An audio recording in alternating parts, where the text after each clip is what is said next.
భద్రాద్రి కొత్తగూడెం జిల్లా బూర్గంపాడు మండల కేంద్రంలో 2022 ఆగస్టు వరదల్లో పడవ ప్రమాదంలో మృతి చెందిన మేక నరసయ్య కుటుంబానికి టీడీపీ తరపున ఆర్థిక సహాయం అందింది. మృతుని భార్య కుమారుడికి చంద్రబాబు నాయుడు వాగ్దానించిన 50,000 రూపాయలు టీడీపీ నేతలు అందజేశారు. ఇచ్చిన మాటను నిలబెట్టుకుని బాధిత కుటుంబానికి అండగా నిలిచిన చంద్రబాబుకు వారు కృతజ్ఞతలు తెలిపారు.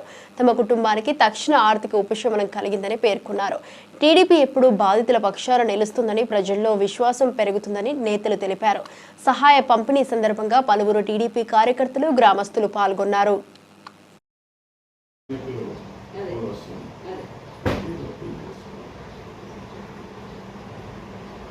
హెల్ప్ చేయాలనేది తెలుగుదేశం పార్టీ తరఫున బాబు గారు మాట ఇచ్చారు కాబట్టి మేము మాట ఇచ్చినా ఒకవేళ అది ఏదైనా మాకు కొంచెమే ఉంటుంది, కానీ మా పెద్ద ఆయన అందరి ముందు మాట ఇచ్చారు వరద ఆ బాధితులు అట్లా వచ్చినప్పుడు. కానీ బాబు గారి మాట మాకు శిరసాశాసనం, ఆయన ఎక్కడా మైనస్ కాకూడదని ఎంత అసలు అప్పటి నుంచి ట్రై చేసుకుంటూ వస్తూనే ఉన్నాను.